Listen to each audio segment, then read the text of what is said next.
Are you looking for a fun way to win up to 25 times your money this football and basketball season? Test your skills on Prize Picks, the most exciting way to play daily fantasy sports. Just select 2 or more players, pick more or less on their projections for a wide variety of stats, and place your entry. It's as easy as that. If you have the skills, you can turn $10 into $250 with just a few taps. Easy gameplay, quick withdrawals, and injury insurance on your picks are what makes Prize Picks the #1 daily fantasy sports app. Ready to test your skills? Join the PrizePicks community of more than 7 million players who have already signed up. Right now, PrizePicks will match your first deposit up to $100. Just visit prizepicks.com/bluewire and use code BLUEWIRE. That's code BLUEWIRE at prizepicks.com/bluewire for a first deposit match of up to $100. PrizePicks, daily fantasy sports made easy.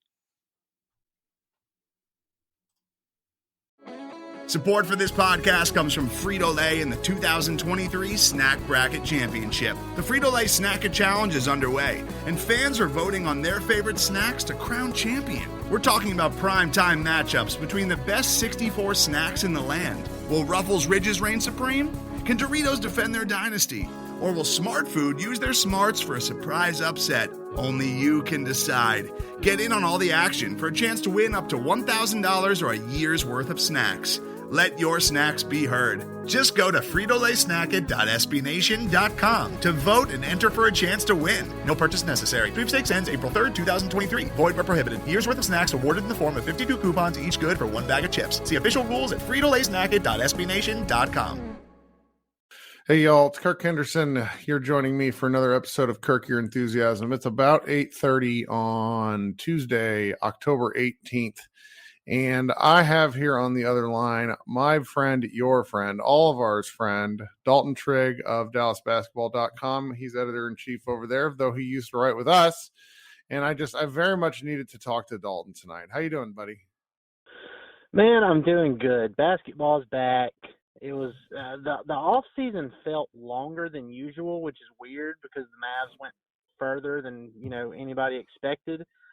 But man, that was an extremely long off season. I guess it's because we're just now getting back to the normal, yearly schedule after all the COVID stuff. But it was super long. It's over now. We get Mavs Suns tomorrow night, and I'm super excited about it.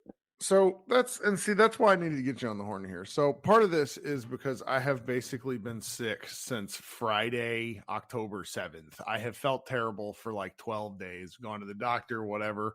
I've also just been trying to get back up on our horse here of making stuff and staying on top of things. And I'm not, my brain's not really ready for the grind yet.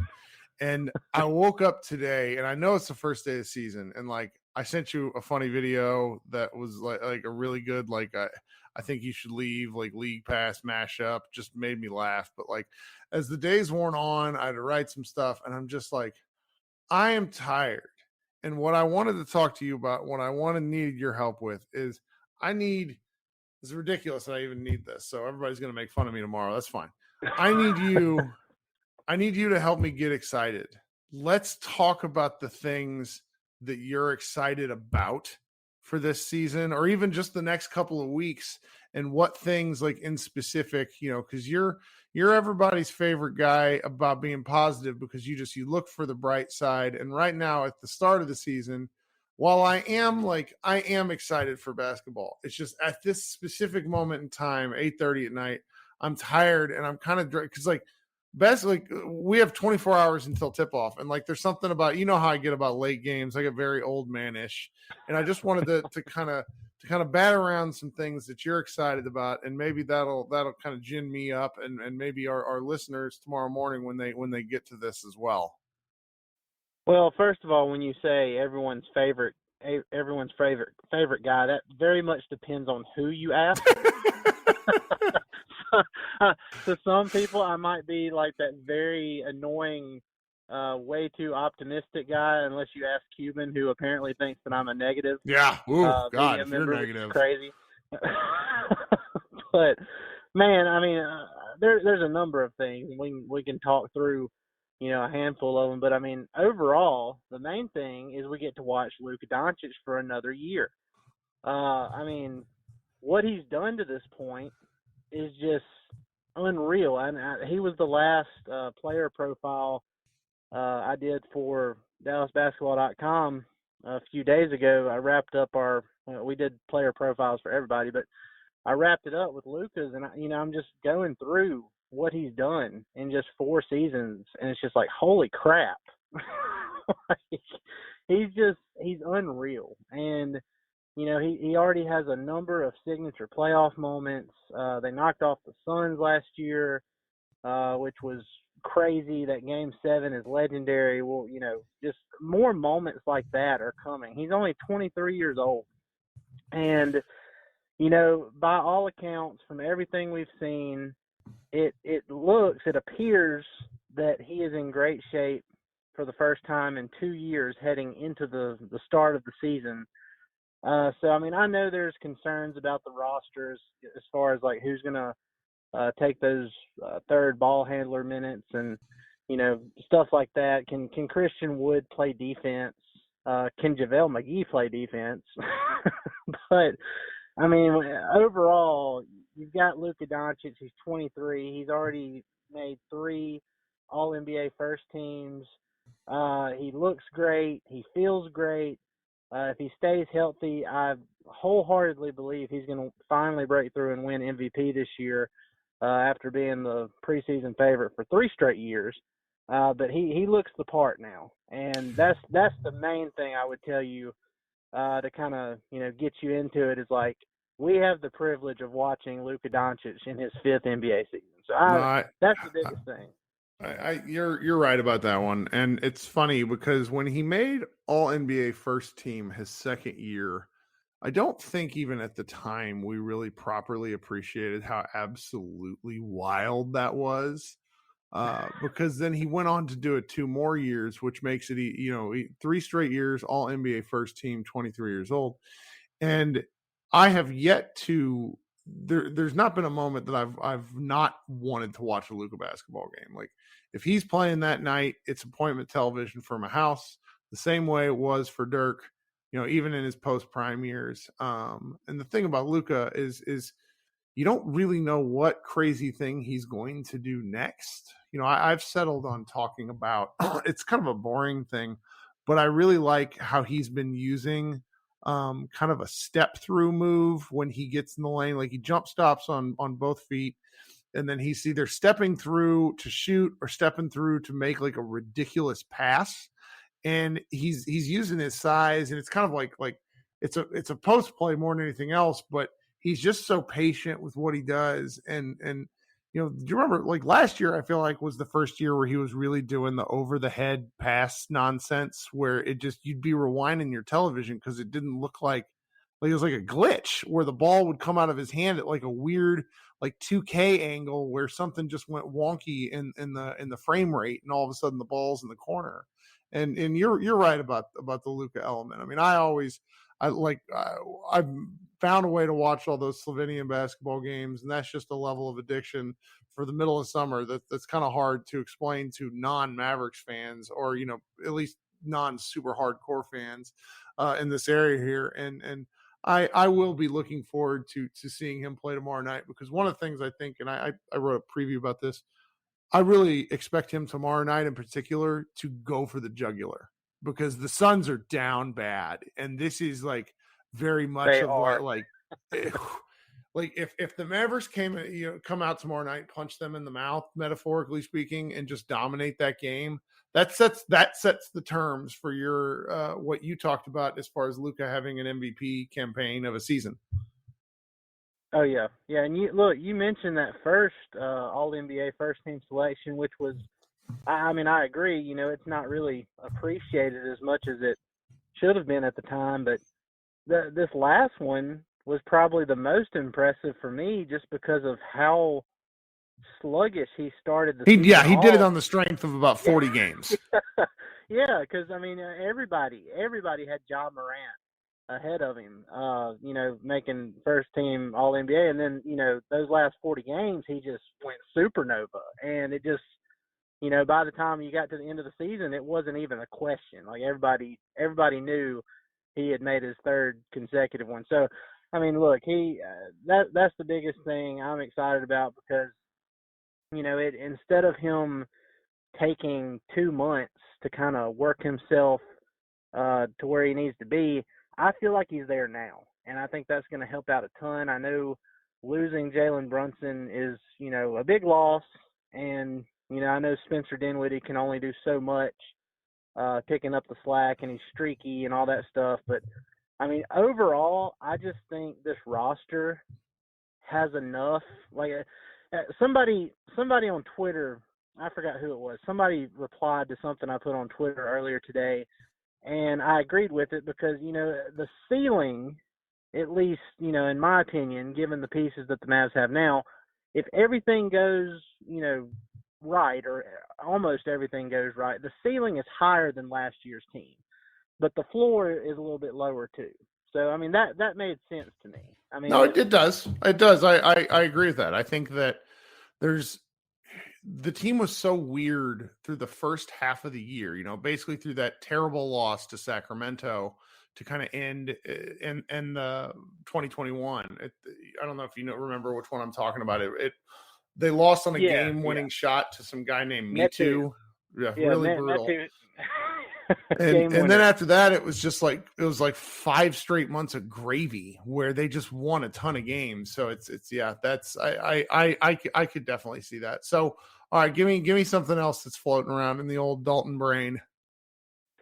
All right. So another thing is, like, you see everybody questioning Christian Wood. Is he going to end up, being a problem this year as far as coming off the bench and everything? I don't know if you've kept up with everything this guy has. And I know talk is cheap. You got to go out there and show it. But, based on every single thing he said, even before training camp, in the summer, around Summer League, when he had just kind of started hanging around guys around the team, and, he got interviewed for the first time at a kids camp. Everything he has said up to this point, he's saying all the right things. And I feel like, given the situations that he's been in throughout his career up to this point, I tend to believe him. I know he's got to go out there and show it, but he to me, he seems like a guy who is really just so tired of losing. Like, if he has to come off the bench in a 6-man role, even in a contract year, I just feel like, he's willing to do that if it's for the betterment of the team. And he knows he's going to get his minutes anyway. We all know JaVale McGee, he's 34 years old. He has asthma issues.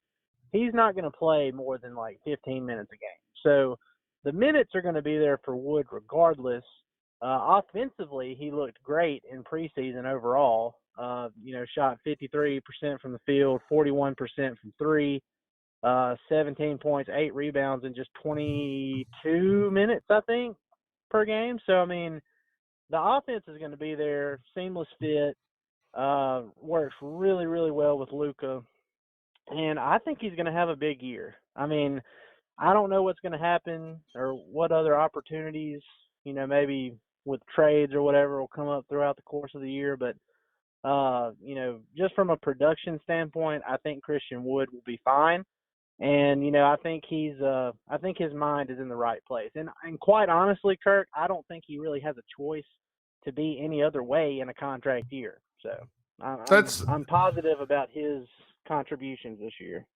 Yeah, it's funny when you talk to different people who kind of make a point to be a little more connected than you and I are, the beat reporters and stuff. There's an interesting sense around Christian Wood that really people wax and wane on how they feel about him and what he could do. Not because of talent level, just because there seems to be some real trepidation about what that 6-man role means, at least coming from his agent.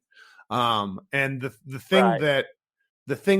that I kind of keep saying out loud is like, this is all really within Wood's control, because if the opportunity is there for him, like the Mavericks objectively need Christian Wood to be pretty dang good to hope to repeat what they did last year. And he gives them elements that they just haven't had from this position.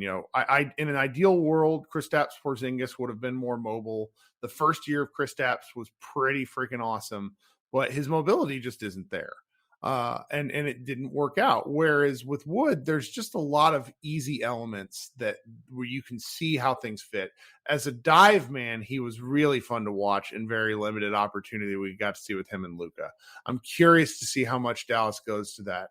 I sort of think that there's going to be, as everyone's figuring out their roles, I think the Mavericks are going to give him plenty of opportunity to eat on his own. Leading this on his own is not really accurate. He's obviously playing with other guys, but without Luka, and that's what I was gonna say. I see, and in my head, I don't know how wise that is, because I would love to maximize Luka Wood minutes, because I think you just run teams off the floor. Now, Jason Kidd would probably tell me there's a lot more of the game than scoring. You got to play some defense, and if we can stretch these two scorers out and bolster them with defensive guys, or lineups that make sense, then that might be the wiser way to win. I'm sure there's a lot to that. It's just you and I can't help ourselves, particularly when it comes to like the video game element of this. Like Luka and Wood are designed to play basketball together. There are very few, John Collins is another, like there's a handful of bigs in the NBA that I would say these two pair up well. And Wood just happens to fit. I mean, I remember when he signed in Houston, we were all pretty irritated. We're like, what the world? Like, why wasn't like, how are the Mavericks not even remotely interested in this guy? And, we all know the reasons now and a lot, and that is what it is. But in terms of like raw excitability, Wood is the most I think casual Mavericks fans are going to be really shocked by what he brings to the table.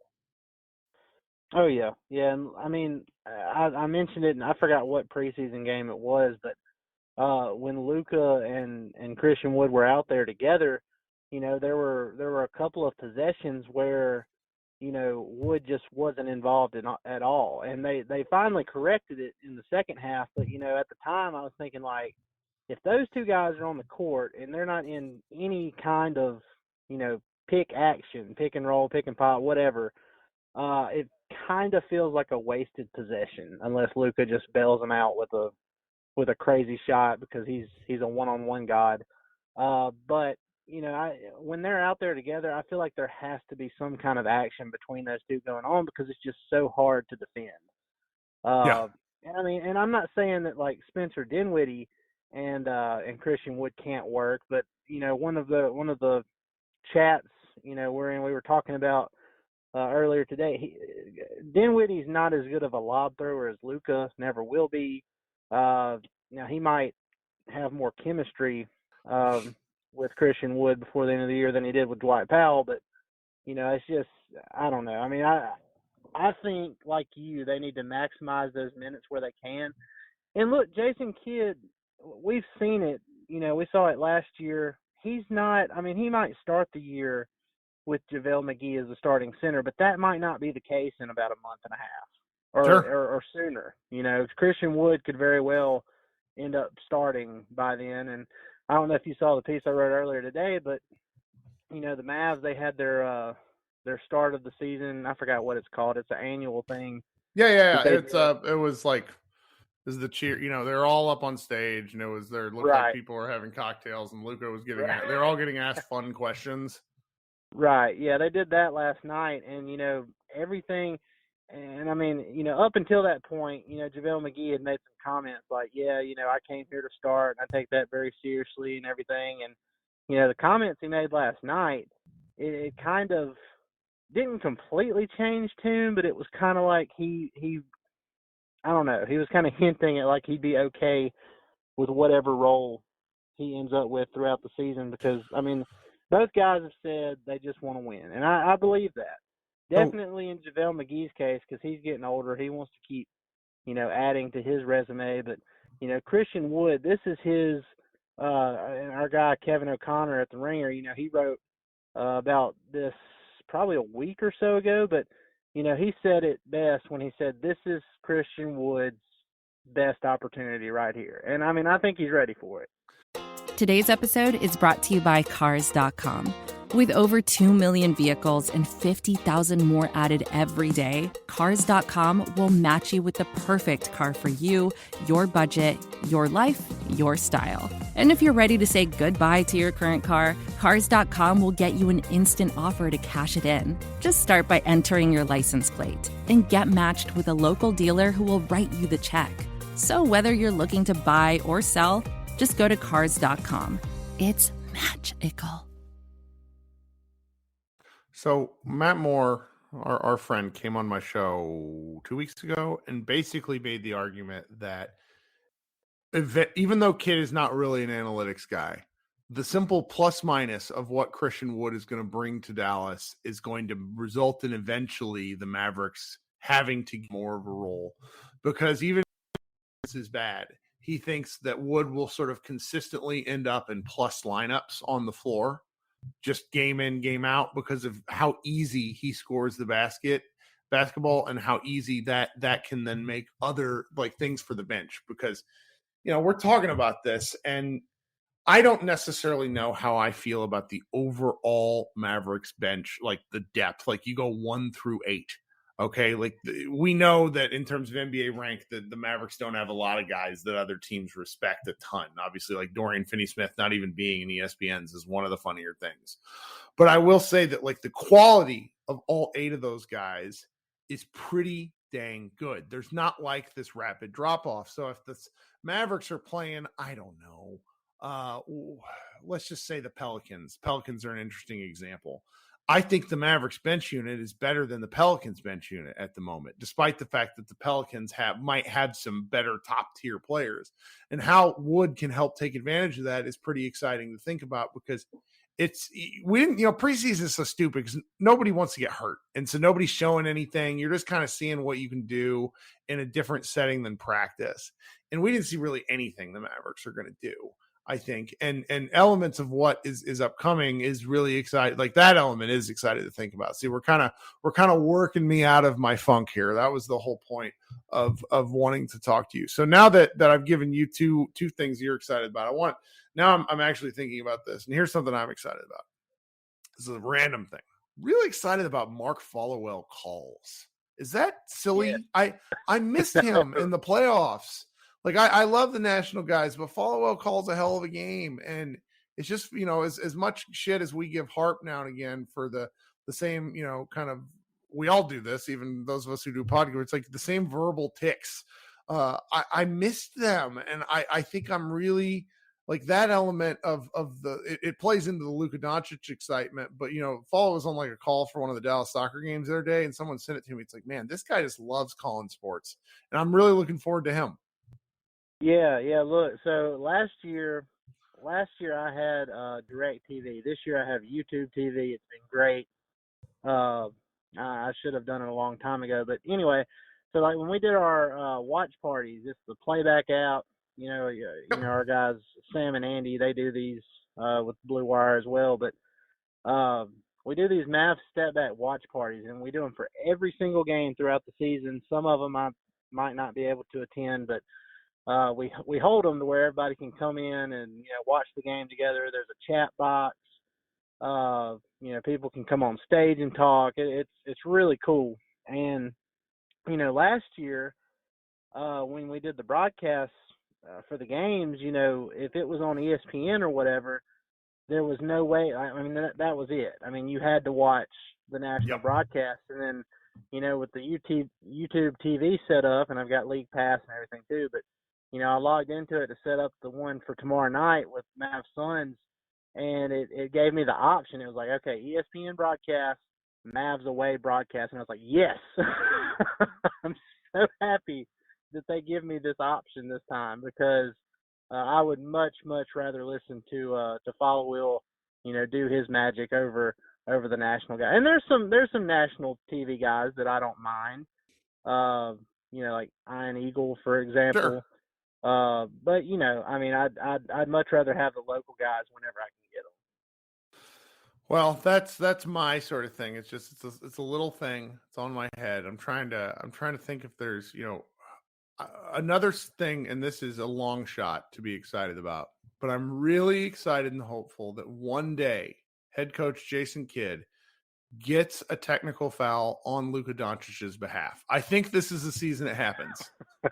Yeah, I think so too. I think he's said in the past, he's going to stick up for his players, but I think after last year when it came down to the very end and he would have been suspended had that last technical not been rescinded or whatever.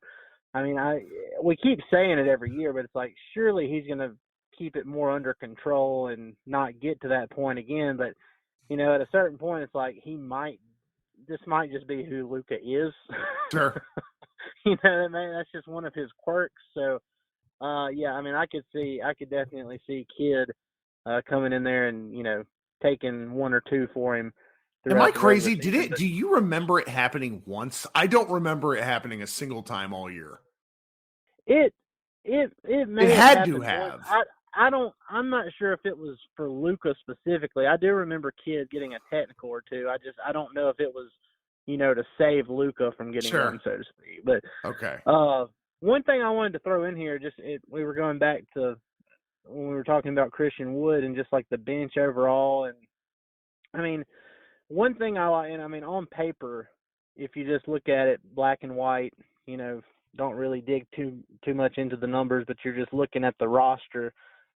It's really interesting to me because, the Mavs starting lineup is formidable in my opinion. I mean, it's a good starting lineup in my opinion. You got Luka, Dinwiddie, Dorian Finney-Smith, Reggie Bullock. Well, reverse those. Bullock, then Finney-Smith, and then JaVale McGee. Yeah, they're big, they're long.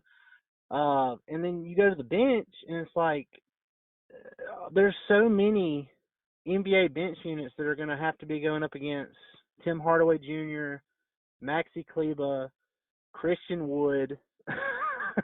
And then, let's just say, and I know how you feel about Josh Green, but, let's say he does take a step forward. And I'm not saying it'd be nice. It'd be I'm great. not saying super breakout player. Even if he just takes a moderate step forward, that's huge for the Mavs. If he can just shoot with confidence and not hesitate so much, I mean, I think their bench has some potential. I mean, it's not going to be, the greatest 5 players coming off or however many players coming off the bench ever, but I mean, I think going up against most NBA second units, I think they're going to be able to blow some teams off the court. Yeah, that's definitely something to get excited about. So, okay, I'm feeling a little better. Talking to Dalton make me feel a little more, some of the stuff is a given. Everybody's going to be like, Kirk, you just want to talk to your friends. That's right. I do just want to talk to my friends. That's the excuse to do the podcast. Like I like talking to Josh a lot, and you can tell Josh sometimes doesn't like talking to me. But that's because it's a long year. I mean, especially if you've been sick for 2 weeks. I mean, I'd need a pep talk too. Yeah. Just like I was real, like I got some of the Mavs Moneyball stats together on Friday, and I was feeling real good. And then like the next day, I was like, oh, I shouldn't have done that. But that's that's just it's best to get it out of the way early part of the season. Okay, so talk to me a little bit about DallasBasketball.com. What's going on over there? What do we need to be tuning in for? What are do you have any plans for the season that you want to reveal? What are you thinking here? Well, I mean, if for some last second, I guess off season reading before the season officially starts, if you want to go over there, like I said, we did player previews for every player on the roster. Yes, even Theo Pinson. I know. Yeah. Don't do me. We did too. I didn't do a podcast on. Like I did like player preview podcasts, and like the section with Theo was like, so Theo's on the team, and then we moved on. But I appreciate that. Yeah, there's some of those that were tough to grind out, and then like Tyler Dorsey, and the rumor came out that he might get cut, and so it's like, do you waste time doing that or? But anyway, we got all those player previews. I mean, if any kind of Mavs rumor or anything comes out, it's going to be put up on DallasBasketball.com. But for the season, I mean, it's pretty much your normal stuff. Every morning of a game, we're going to have a preview that's going to have like betting odds and the time and location and a good preview and, what happened the last time those teams met, stuff like that. And then, Grant Afseth, who just is a machine. Yep. Great follow. He's actually in Phoenix tomorrow night. He's got some family he's visiting. So he will be at Footprint Center covering that one for us. He'll do the recap and, we'll have some observations that we publish, either late after the game or the following morning. But, for the most part, it's going to be me doing the recaps unless Grant is physically at the games like he is tomorrow night. Sure. And then he's going to do the observations. But, just your typical Don't die, game Dalton. stuff. It's too long of a season. This is why we have like 35 people on my staff, because I'm just like, I get tired. Yeah. I love it. Yeah, we're going to have to pace ourselves for sure. But it's, it's the start of the season. I kind of got back in the groove of writing recaps and stuff during preseason. And, I'm really excited. I'm ready to go. This is unbelievably, this is my fifth season with DallasBasketball.com. And then, the year and a half before that was when I was with y'all at Mavs Moneyball. And I mean, man, time just kind of gets away from you a little bit, but they say that happens when you're having fun. So I'm going to give you an idea here because I've been meaning to do it, but then I just never ask him. But he's your boss and founder of DallasBasketball.com, Mike Fisher, who is covering so many beats. The man had to cede some of this to Dalton, even though I'm sure it drives him nuts that he can't be everywhere all at once. I think a little closer to trade deadline time, you need to get him on on the Stepback Mavericks podcast and have him tell you some of the war stories from the 2000s. He's hinted at stuff. I've talked with him, chatted with him. He's, he always beats around the bush, and then he says, "Oh, I remember," but I think because he's so invested in the day-to-day sports coverage, he might not think that some of the stuff that's in his head is like interesting. But I mean, he was around for some of the wildest Mavericks times, like when they were just making trades every stinking year. And I've been wanting to hear. I meant to do that this summer with him, but it's so hard to find a window in his schedule because when is he not busy? Because it's like pivoting from sport to sport. But you have a better through line, and that would be one that I think the team, the Mavs world would like to listen to, because the wheeling and dealing in Cuban's younger days, we just don't get that anymore. So it would be fun to hear. Yeah, no, you're right. He's probably got a ton of stories he could tell us, and I mean he's way overdue for a Mavs Stepback visit. As yourself too. I'm gonna have to get you back on there at some point. I will. But man, I just in the off season, especially after Eurobasket stuff, I just I said, you know what? Unless there's just something really notable that warrants jumping on here, I am just putting the microphone down for a little bit. You're probably right. That's the best way to go. Okay. But I'm super excited. I'm ready. And guys, I don't know how much everybody knows about this playback stuff. I mean, at one point. Oh yeah. Talk about that. Yeah, at one point, I had this as like a Mavs Stepback premium type thing, and the only way you could get the links to Patreon. That's not a thing anymore, because that was before Fish offered me the editor-in-chief job at DallasBasketball.com, and I got like insanely more busy. So I couldn't really provide something that made it worth people signing up for a premium thing. So that's no longer a thing. Playback has since gone public. You can go to Apple or Android store, download their app, create an account for free, and I'm going to post these links on my Twitter page at Dalton_Trigg. All you got to do is click on the link, and if you've already set up an account, you'll be able to watch the game with us.